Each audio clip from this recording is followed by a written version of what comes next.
We are, I'm really excited, and you can bring that slide up, Tegan, if you want. I'm really excited to say uh, we've got some cool stuff, some peek behind the curtain stuff for you today. We sat down to decide, like, hey, we want to teach people how to manage all of the content that their sales folks are dealing with. That means all of the white papers and ebooks and infographics and things that they're sending to customers, and also like the meta content. Like, how do you describe that content? How do you enable reps to use that content in outbound sequences and snippets within outreach? And so we sat down to try to do that, and then we just kind of looked in the mirror and said, well, how do we do it? So Allego is going to tell you. We've got switched them. Tegan Folsom. He's the Senior Enablement Campaigns Manager at Allego. He does like how to use Allego at Allego. So he's going to tell you how he does it. And we've got Martin Vanderwinkle. He is the Senior Manager of Outreach Platform Strategy at Outreach. He does how to do outreach at Outreach. So he's going to tell you how he formulates snippet and sequence strategy and keeps things tidy and neat and in control and optimized. See, I try to keep the intro short, but it means I talk really fast. Here we go. Tegan, can you take us away? What are we talking about here when we say sales content, first of all? Yeah. Thanks for having me, Colin. It's great seeing everybody in the chat. We got people from all over the place.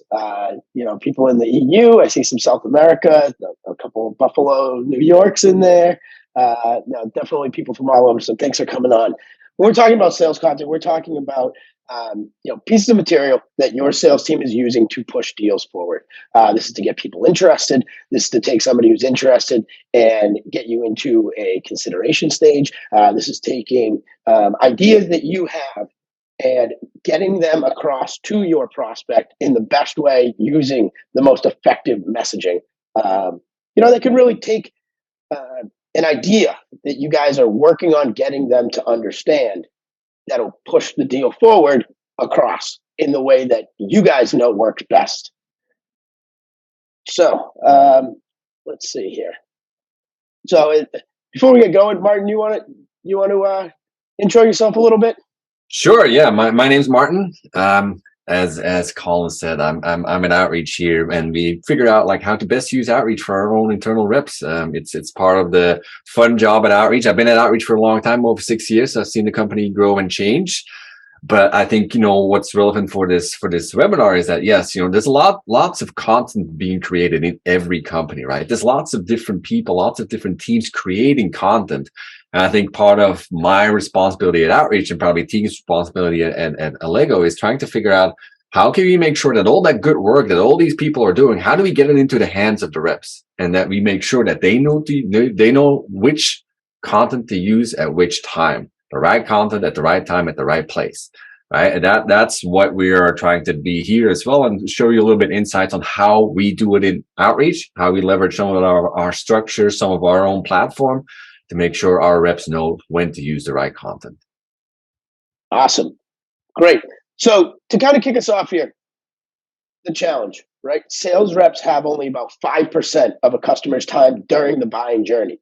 So while you're trying to get somebody through the pipeline, they have all these other things going on, right? So when you have that 5% of their time, are you making the most of it? When it comes to using sales content, a lot of the same challenges come up over and over. There's too much content to choose from. I have 100 pieces. Which one's the right one for right now? When should I deliver this content? Is it early on in the sales cycle, later in the sales cycle?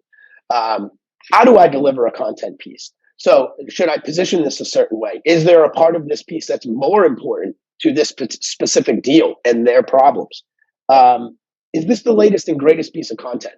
Everybody knows a rep that had great success with one piece of content in their first deal, and they want to use it each time because they had success with it. That could work, but a lot of times there's something similar and a little better and newer that can get across some of your latest messaging that can take you a step further than what they originally used and saw success with. And how can we use data instead of just gut feelings, right? This feels like the right one. Well, we know this is the right piece, and here's how. So these are things that every organization I've been in has seen. And what we really need to do is take the paradox here and condense it down, right? 60% of sellers and buyers complain that they don't have the content they need. But at the same time, 70% of sales content provided by marketing isn't used. So how can you say we need more when you have more, but it's not being used? Why is it not being used? Why are your sales team spending time talking about what content they need? And marketers are spending time creating content that you need for it not to actually get deployed out into the field. So how are we going to create some high impact sales content?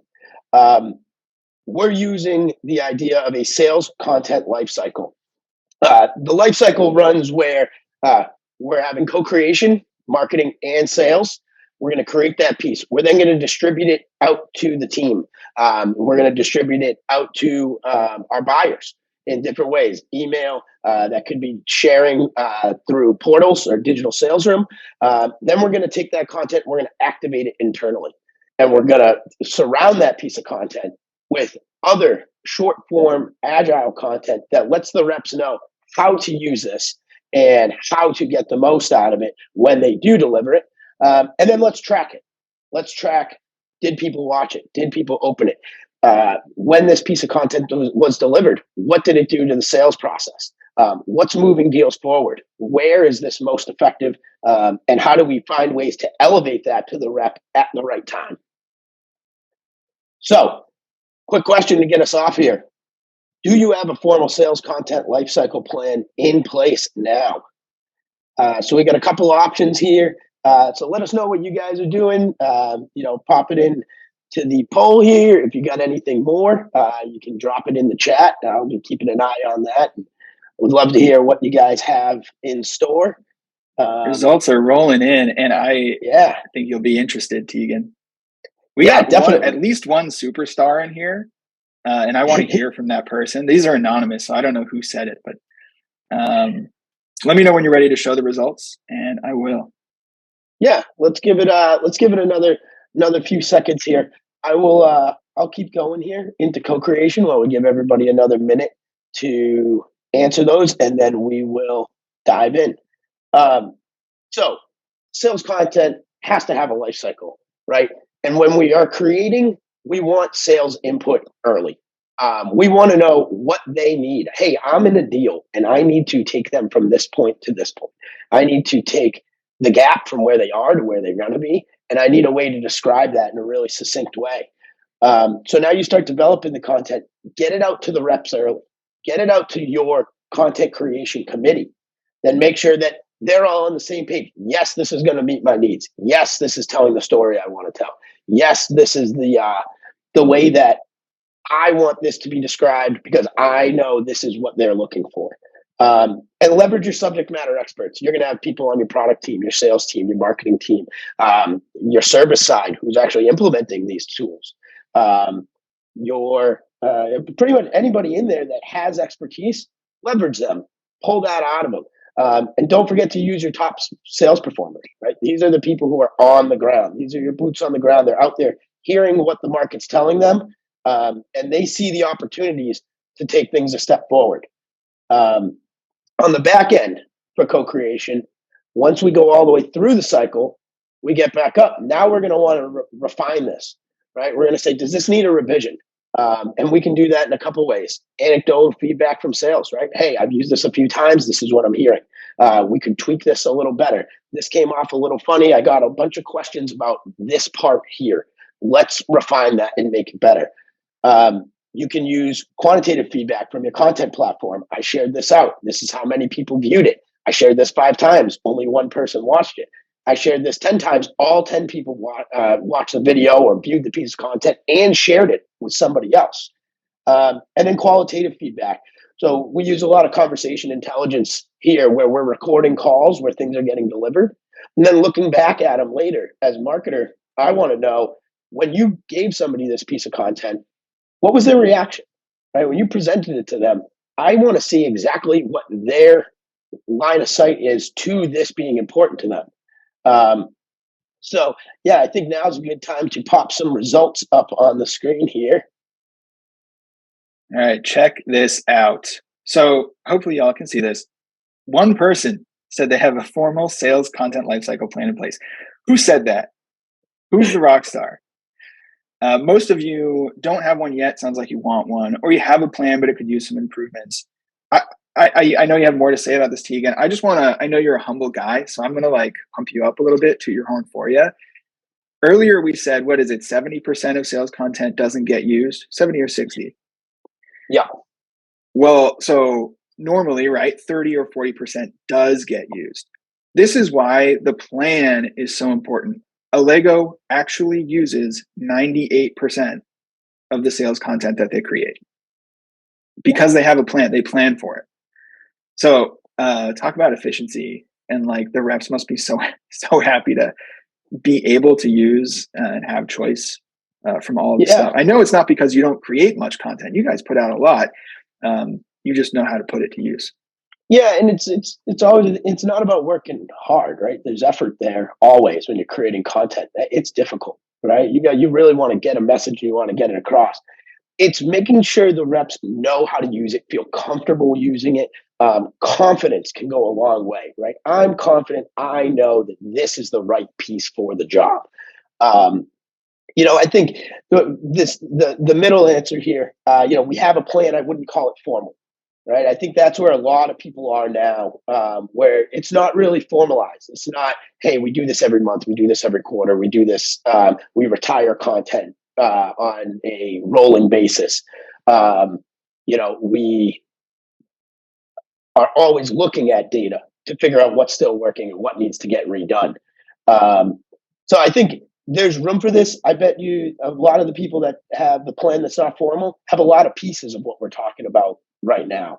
But there's always going to be pieces that you can add that can take that content and your sales cycles and speed them up, make those deals bigger, get them faster to the ideas that you're putting across. Because in the end, selling's about ideas, right? And you need them to understand the concepts that you're getting across to them. Content's a great way to do that. And for the 10 people who say, what's the sales content lifecycle plan? I hope in a few minutes you got the answer to that question. So Martin, I know you guys have a pretty built out sales content lifecycle. So let's take a look at what you guys are doing. Yeah. So I'll share a little bit of our perspective, what we do at Outreach. And I think I first wanted to be open and honest and tell you, like, yes, our process is sort of formal, but I would definitely not say that it is perfect and that it is awesome. There's always room for improvement. And even for us at Outreach, we think there's still lots of improvement that we can make internally to make it even better, to reach more of our GTM audience and make more of an impact.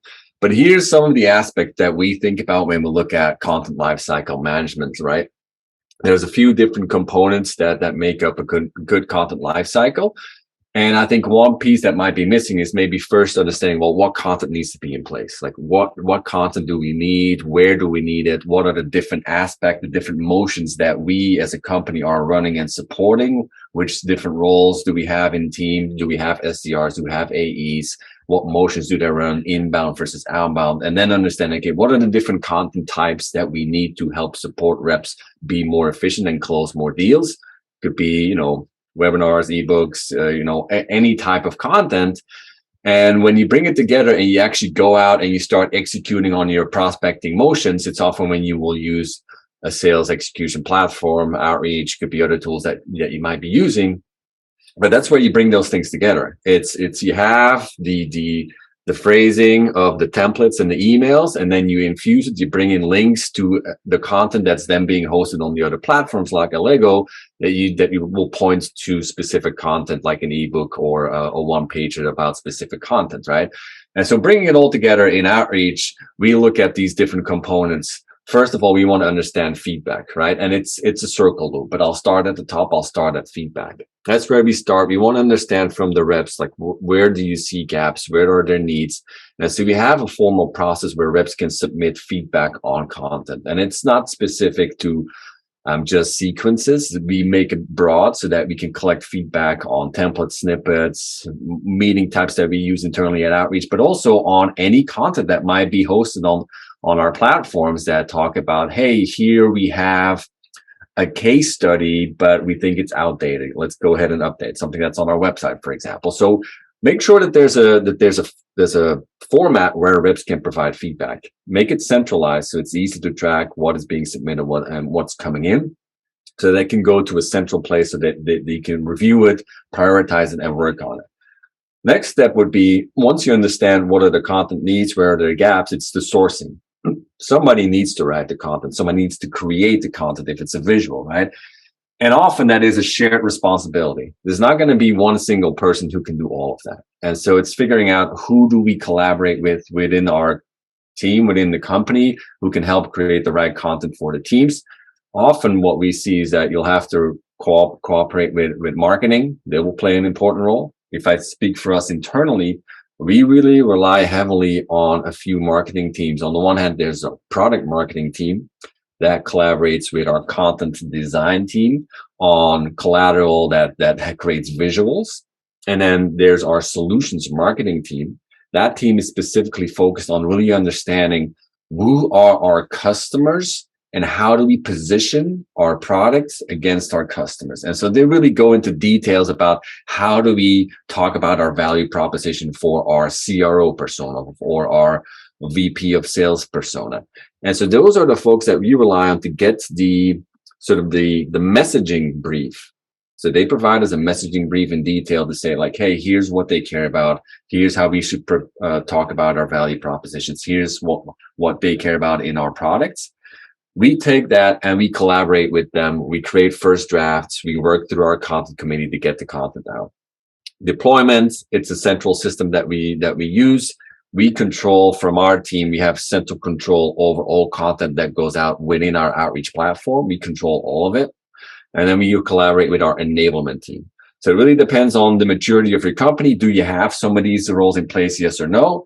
You might have to take on more ownership and do some of these roles on your own if your company is a little bit smaller. But as your company matures, those are partners that you would need to look for and help, make sure that you can get the content out when you need to. Once content is out, clearly we're going to track performance, right? We're going to make sure that we track, are they performing up to our standards? Yes or no? And then we will start looking at retirement. We'll talk a little bit more about performance later. So that's why I'm skipping over it a little quickly. But the final piece is retirement. And I think it's really important for content retirement. It's often forgotten. Like, it's easy to create content and it's fun to create content. But then if you forget about looking at performance, you'll forget about retirement. And soon you'll end up in a situation. That's why some of these stats are probably out there, is that 60% is not used because there's so much old content, stale content out there that's not relevant anymore. And so that's the hardest part. Like, don't spend too much time on the fun stuff. Creating is always fun. Retiring is not fun. But that's a really important piece of our puzzle. And just to share what we had to do internally, we at Outreach, in our journey maturing as a company, had forgotten about that. And so we at one point did a drastic cleanup of our content within Outreach, where we reduced in one single swoop, we removed 66% of all of our sequences, just because they were outdated, they were no longer used. So cleaning up is very important. Try to create we do it at a quarterly basis. Quarterly basis, we review all of our content. And if it hasn't been used in 90 days, if it doesn't have enough deliveries, we will auto archive it. We don't first ask our reps. We will say, hey, here's the list. You can maybe review it. We can put it back because we archive it. We don't delete it. But a consistent process, monthly, quarterly, whatever it is, but figure something out that holds yourself accountable to making sure you review it and you go through it. So that's a little bit about account lifecycle management. I think the next slide goes a little bit deeper into what mechanism, what format can you use to create that collaboration between the different partners that you have. And so for us, we have content committees. We actually have two separate ones. We have a content committee for our new logo motion, and we have a content committee for our growth motion. And within those content committees, we have participation of both our SDR team and our AE team, because we align them along the motion. They both do prospecting, and it's both for new logo and both for growth. And so we have them all sitting in there. And we have other stakeholders. We have our marketing team represented there. We have some enablement in there. And so bring them all together on a monthly meeting. We sit together. We go through any of the open requests that came in through the field for content needs. We review them. We prioritize them. We will then take action on them. And an important piece of the puzzle is that in that meeting, we do our performance review. We look at our content and we see what was performing, what was not performing. What we do beforehand from my team, what we do is we prepare, we go into the details of our performance review. We go top level and we go one level deeper. One level deeper meaning we go into the sequence itself and we look at objections. And it's something that I'll show later as well, because we want to make this actionable. You don't just want to go in that meeting and go like, well, okay, here's our 5 sequences. Email 1, not doing that great. Email 3, oh, okay. Sequence 3, doing really great. Well, what's the next step? What's the outcome? What are you going to do afterwards? So we actually come prepared. It's like, hey, we looked at the data. Here's what we see. Here's what we're proposing. We want to do X, Y, and Z. Committee, do you agree? Yes or no? So trying to make that as actionable as possible. Don't make it just an overview of the current state, but make it actionable. Try to figure out how can we make progress with the content committee, because that's what you need them for. And it's going to be a bunch of people that are in there. You're going to only have them once a month. So better make good time of the chance that you have them in that one room or in that Zoom to make sure you can make progress. But that's sort of the different components of what we use at Outreach internally.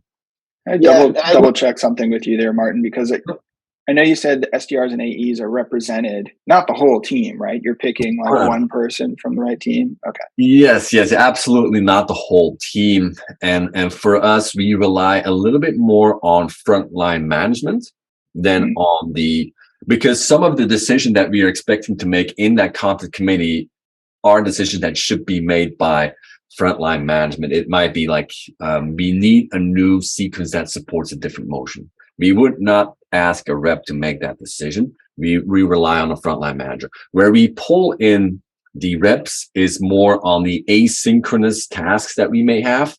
For example, we decide to make a new sequence to support a new motion, for example, or a new persona. We would then, once we have the initial draft, we would assign a subject matter expert from our reps to review, to provide suggested edits, and give it back to us. But that doesn't happen during the meeting. It's asynchronous that we do that. So it's a little bit more on the frontline managers that we rely on, and less so on the reps, at least within the content committee per se. Awesome. Yeah. And I think asynchronous is really the key, right? Those people you have in the room, they are valuable people to your organization. Taking them off the phone, taking them out of the field, that's selling time that you're taking away from them. So it better be worth it, right? And getting 5, 8, 10 people together for a meeting, that's difficult in and of itself, right? So anytime you can here's our idea for a piece of content that we came up with. Here's a quick video of what we want it to look like, and then let people comment in line, ask their questions there, get their answers there, and you can refine it with everybody kind of on their own time, around their own schedule, so that by the time you do get to the meeting, now we have some concrete things we really need to find answers to together and make the most of your time, because meetings like that aren't cheap, right? And so you really want to take the time ahead of time to prepare and get the most when you got them all sitting there. Yeah, it shouldn't be a brainstorming session. It should be, here are some proposals. What do you think? Right. Yeah, exactly. Nice. All right. So getting into distribution. So distributing it out to your team, right? How do you ensure the team delivers the most effective sales content? They need the right content at the right time. So top line, if you're organizing sales content, start with taxonomy. It's got to be easy to find, right? If they want to find something about virtual selling, they need to be able to find it immediately. The more convoluted your naming conventions are, the more long they are, it can make it really difficult. So have tagging in there, have channels put together for specific use cases or content types, so that people can go in and find what they need on the fly. Maybe that's, they're on the road and they're at a client office, right? Let them go onto their phone real quick, and they should be able, in a couple touches, to be able to put their hand on the right content and deliver that across. Playbooks for content usage. So we're going to talk about this in the activation step, but when you're releasing content, release it with a plan. This is how we expect you to deliver this content. This is the best way to do it. That's where you're going to build the confidence. That's where you're going to build the muscle memory to go, all right, I need to move them from here to here. I know the piece of content. I know what describes that. I'm going to get that out. Now, as you're gathering data, let's use some AI recommendations, right? Let's use the AI in your content system to look at, like it's saying here, deal data, right? Let's look at Salesforce data. Let's look at content. Let's look at when content is shared and how that's moving the needle. Deal appropriate content served up in your CRM. So somebody's in stage 3, someone's in stage 4 of your sales cycle. What are people sharing there? What has been shared there and moved people forward? What's been shared there and held people up? Because if you're using a platform that has those type of deep analytics where it's looking at when, where, how, what, you'll be able to surface those at the right time for the right deal. Tegan, built-in real quick, on the AI recommendations and on this deal appropriate content, are you saying you could do things like, correlate usage of, say, one particular ebook with a higher close rate in Absolutely. like an enterprise account versus a small account? Yeah. So we're looking at stuff like That's deal so velocity, deal size, right? And I have a screenshot in one of our later slides that we're going to touch on. I think when we're in analytics, where it's saying, hey, when in deals where this piece of content was shared, what did we find? Did we find the deals got bigger or smaller? Did we feel that this accelerated the deal or slowed the deal down? And we're going to find That's so cool. Right? You're going to find content that actually slows the deal down, right? That's stuff that's then getting put into refinement or retirement, right? It's like, no. Most of this is good. Here's the sticking point. Where you're looking at a content system where it's, we share out this piece and it ends up getting forwarded around a bunch, right? That's a piece of content that you want to really have an eye on. Why? What was so eye-opening about this that not only I found value in it, I forwarded off to Colin and Martin, and I was like, you guys need to read this. Because now you're getting them to think the way you think, right? This is your words, your mindset, your vision. And they're sharing that internally. And that's the best reference you can get, right? Is by somebody actually sending that off to somebody else going, I find this useful. Not a rep told me this was useful. That's the really cool part. So, built-in tracking and analytics, right? If you're going to share an ebook from a rep to a prospect, let's share that out of the platform. Let's look at how many times was this open? How long did they view it? Did they actually scroll through the whole thing, or did they just see the first page and move on?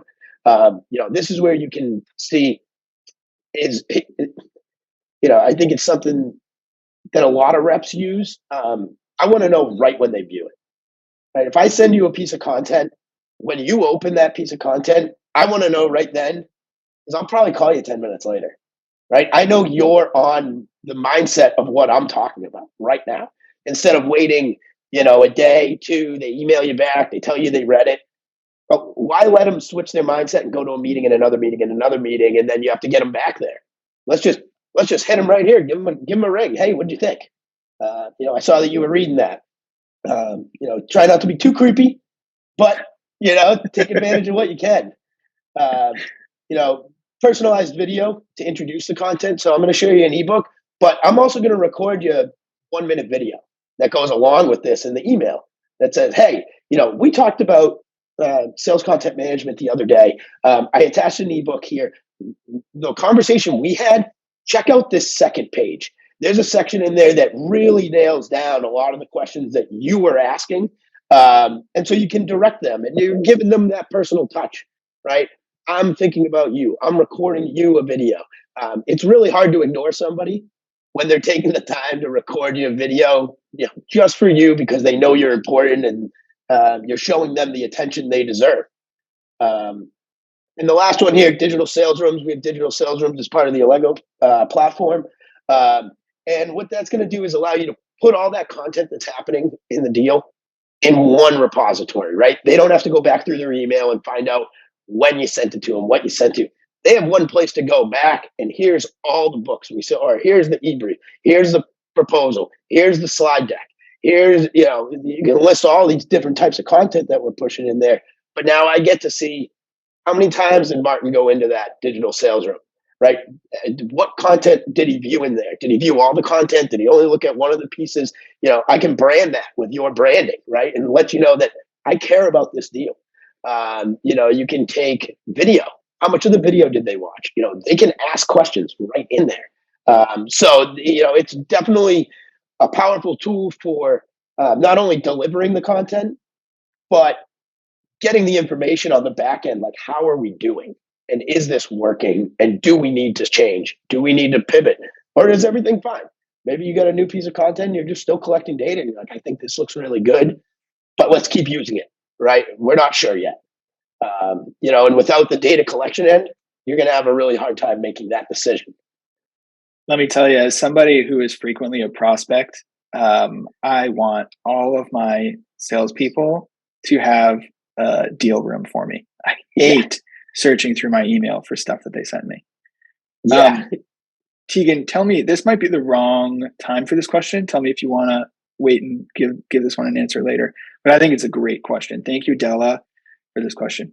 Question is, when a deal is slowing down, like you see a piece of content went out, the deal slows down, how do you tell if the main reason was the content or if it's just something else the rep did? Yeah. With a small sample size, it can be hard, right? If you're talking about one single deal, where you really get good data is when you're talking about across multiple deals, right? We got 5 reps, 10 reps that are using this piece of content.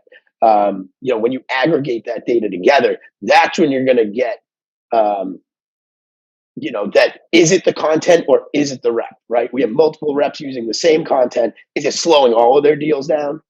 Right? Is it throwing a roadblock in a lot of different places, or is it, and then with something like conversation intelligence and recording, then you get them on there and let's say, hey, show me what their reaction was, right? And maybe we can go in and say, you know what?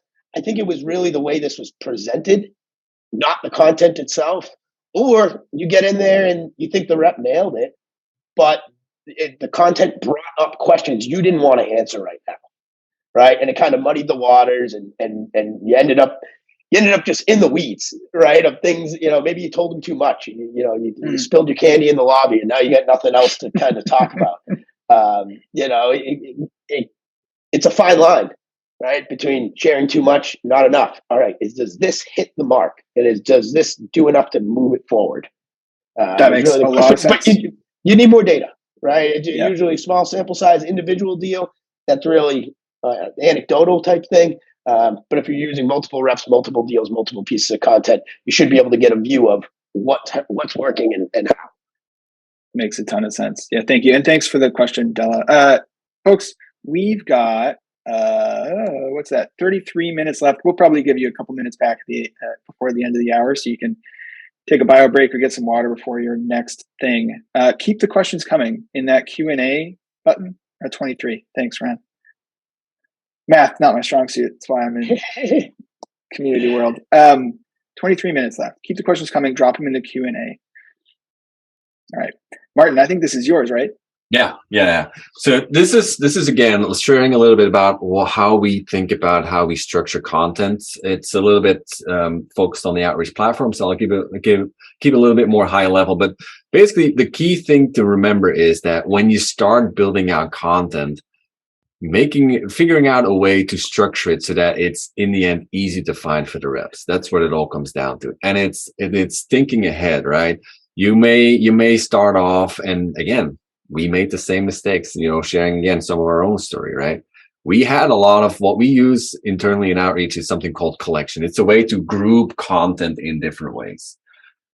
And we ended up creating way too many collections. They were way too specific. We would have collections for prospecting, new logo, this specific region, this specific industry for this specific persona. It was so detailed that the number of collections was way too big, which defeated the whole point, right? And so we had to go back to the drawing board and say, we need to reduce this. We need to get a small number of collections that really focus on what are the key motions that we support within our platform across our different GTM reps. And that's how we started approaching it. And so this is just showing you within collections, we have sequences, templates, and snippets. And these collections align with teams within the outreach platform, which is important because you can say this team has visibility to this collection. But let's go to the next slide because it talks in a bit more detail about how we are thinking about things. So for us, we have a few different regions. We have a few different teams. So those are components that we need to take into account for us when we think about account content, because those are often specific. A different region have different content. EMEA and North America, they speak differently, so therefore the content is differently. Same for us. If we have new logo versus growth, for example, that's one where we have different content. We may have some difference between SDR and AE. However, we do have overlap there. So you might be a smaller company. You might just have one single market, so less to think about. But again, you should future-proof as well. Don't just think about the now. Think about 6 months, 1 year, 2 years from now. What are your needs? And so for us, it's really about, we have prospecting, we have events, we have inbound, we have follow-up. And so we categorize them in these different groups. And then underneath, we start building out the specifics of these collections. So our collection is called prospecting, our overhead collection.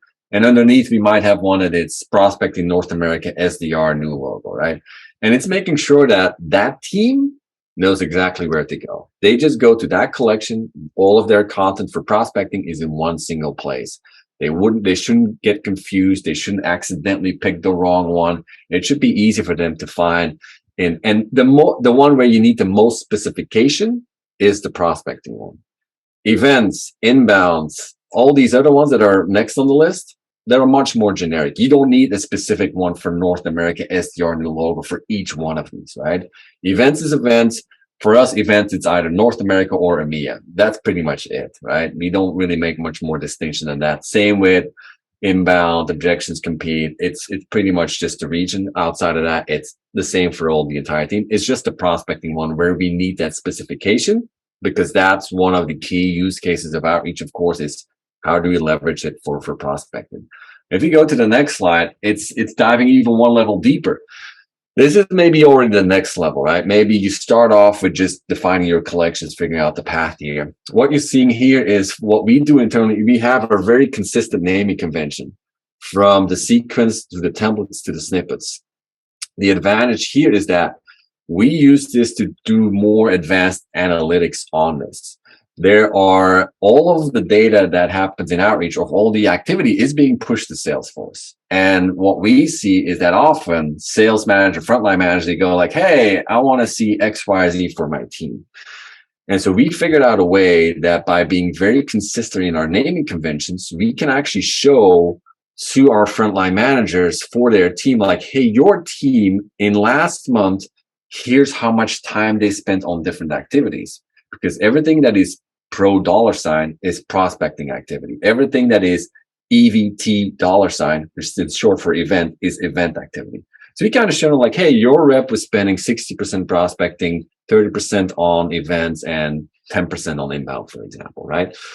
It's the next level. But again, I just kind of wanted to show you of different ways that you can structure the naming convention and leverage it. One hand, to make it easy for reps to find what they need to do, but you can then secondarily use it in analytics, Salesforce, Tableau, wherever you want it to get some more advanced analytics out of that. I think that's it. Yeah, let's just move to the next one because we're a little short on time. Yeah, I think we'll kind of jet through these next couple here, but definitely want to give it the time it deserves. So we're talking about content activation here now. You get lots of content. How do you get the most out of it? So you get pitch decks, case studies, product sheets. Couple things you want to do here. Don't just release the content, right? You got your sales team there. You write a new, new pitch deck, right? A new deck for the team. Don't just give them the deck. Give them a recorded talk track to go along with it from the person who designed it. Give them a how-to video. Give them a best practice example from a top seller, right? This is their best person at presenting. Have them record them presenting this, and then ship that out to everybody. Show them what good looks like. That's how you replicate A-player behavior across your team. And then a success story, right? Hey, I used this new deck with this prospect, and we closed the deal. And this is what in there worked. That's where you're going to build the confidence. The other end of it too is sellers want to hear from sellers. They want to hear from that top guy, that guy who's crushing his number quarter after quarter after quarter.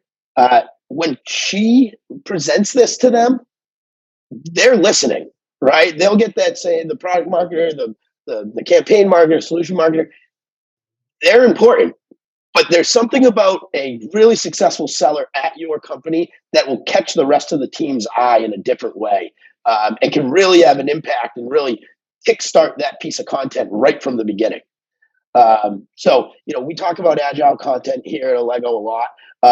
We talk about YouTube, not Hollywood, right? You go into a meeting, you got an objection, pull out your phone, talk about this new objection you got, and ask the crowd for help. Right. And they can all go in there and they can say, hey, I would have responded like this. I would have said this. This is how I did respond to it. And this is the reaction I got. Let's work on this together. And it's that collaborative mindset around, it's not just a piece of content we're going to kick over to you. We're going to give you all the supporting pieces, right? Hey, for this, we're going to give you some snippets so you can put this in your existing emails. We're going to add this to some of the older sequences that we're already using. We're going to rotate a piece of content out and rotate a new one in.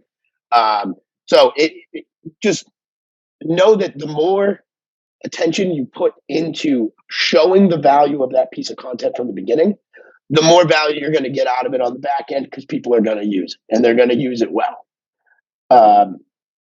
So, we have agile content, get sales involved. So get your subject matter experts, get your top sellers, get your people in the field out there recording themselves or taking snippets, video snippets from their meetings that they're recording, saying, hey, I don't think I nailed this here. How do you guys talk about this? Hey, I think this came off a little funny. Or I gave this answer and here's what came back to me. I'd rather not have to get into that at this part of the sales cycle. How do you guys get around this? You get it all into your system, then you start doing content curation, right? And you're saying, we want everybody to take a look at this, or this is a really good example of what good looks like. Let's make sure everybody has this available to them to go out and see it, comment on it, build that culture of learning. I think the other thing here is this is a way as a rep, to the reps on the call here, to set yourself apart from the rest. You got two guys out there. She's making her number. He's making her number. What's setting them apart? How much are they helping the team? Right? It's one thing to lift yourself up. It's another thing to lift everybody up around you. In a year like this where it's pretty uncertain and a lot of of the job market is a little uneasy right now, these are the things that make your manager go, I can't do without this person. This person is the one who not only makes themselves better, but makes the people around them better. And it's by taking the idea of sharing, collaboration, asynchronous communication, and using that to raise everybody up. So through a quick case study in here, I won't spend too much time just because we're short here, but just wanted to get this, Matthew Hill over at Wind River here. He's their head of global enablement. Every time they're coming out with a piece of content, it's a 60, 90, 120-second video to go along with it. They were able to really quickly track customer engagement with their sales material. And every piece of content they come out with has companion videos that tell you how to use this, when to use this, and what is the value to your customer. This is what we want to get across. This is how this is going to be successful. So if you want more information on this, the case study's on our website. You can pop over there and pick it up afterwards. But wanted to give you a little bit of a real life look there, and we'll get on to tracking. Tracking, yes. One of the aspects Sorry, I'll jump in because a couple of our questions are also about tracking. And I think we can cover some of this while also answering some folks' questions if you're game. Yep. Sound fair? I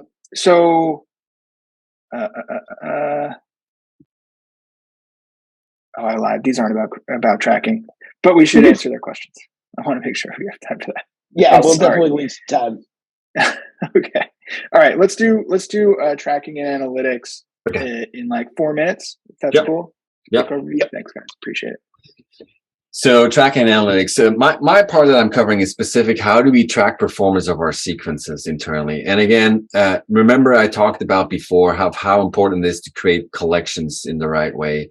The way that we review our performance is based on collections.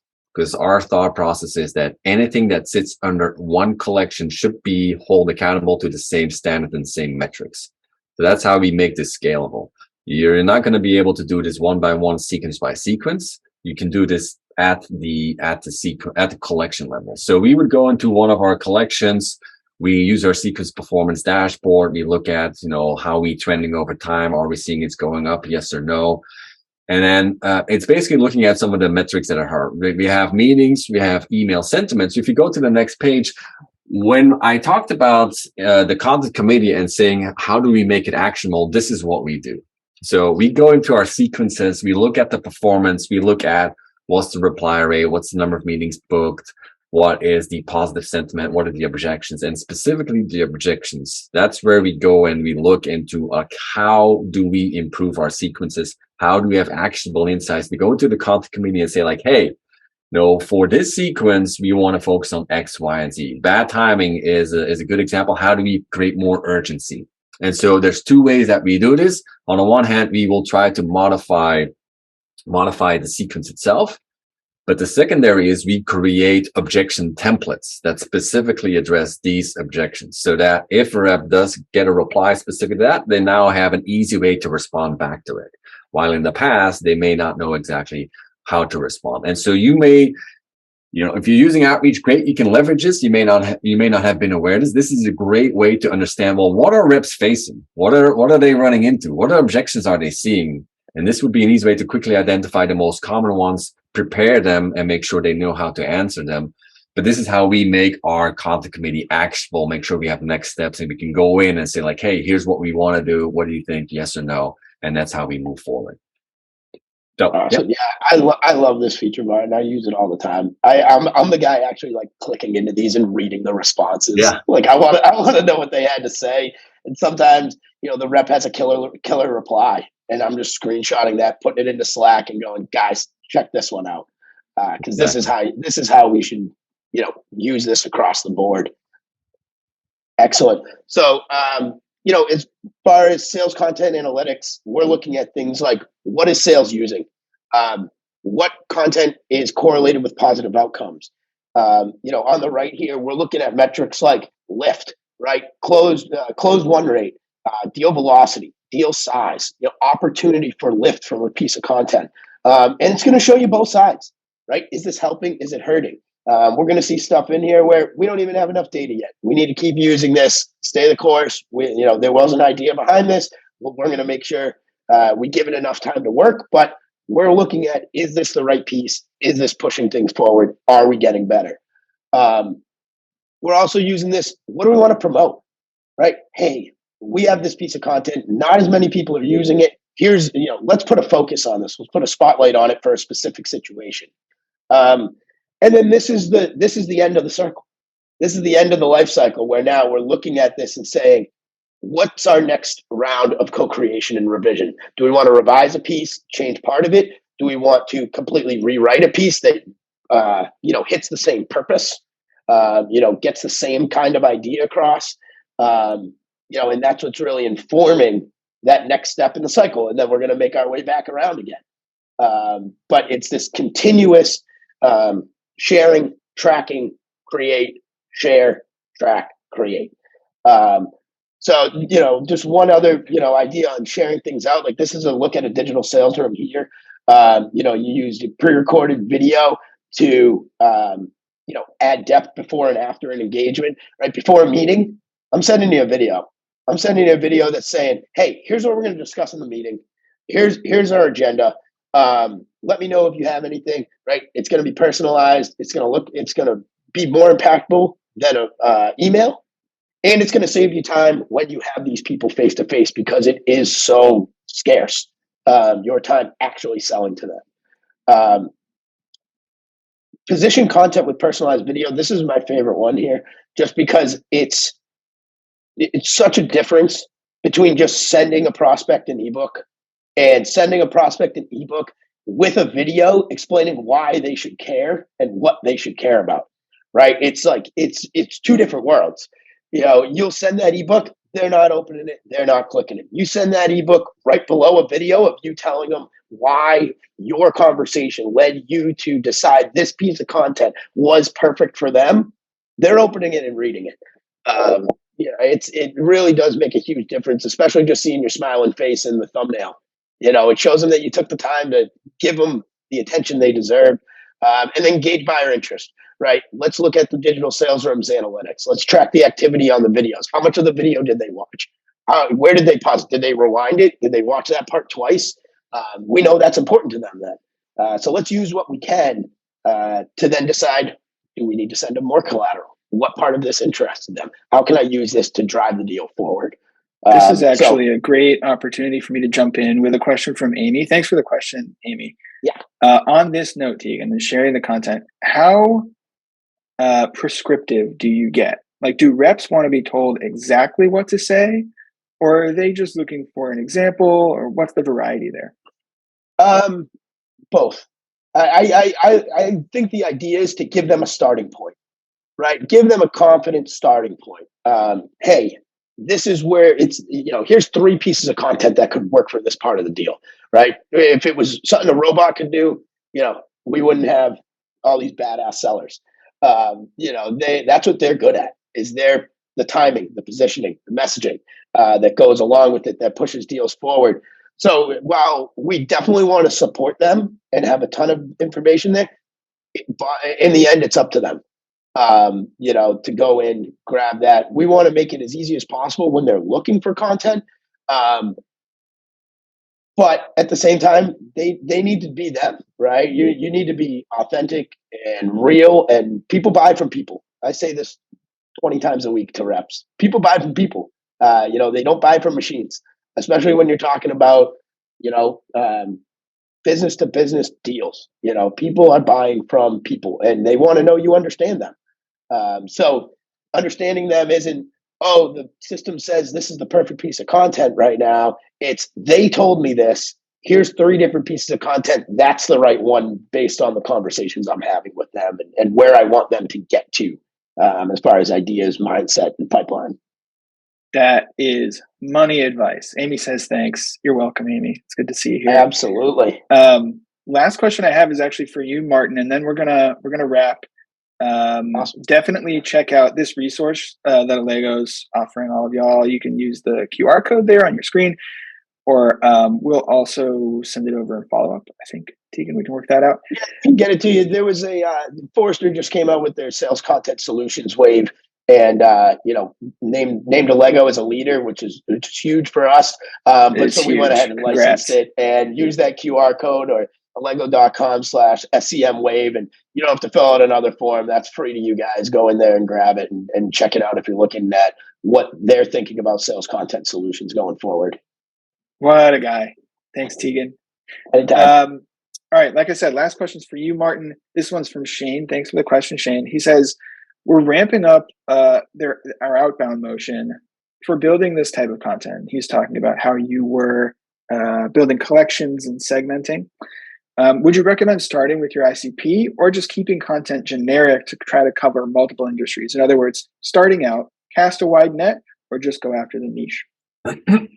Yeah, I think one thing that's really important, and I think a lot of companies talking to CSMs where a lot of companies have made mistakes, is that you have to think about your business strategy first.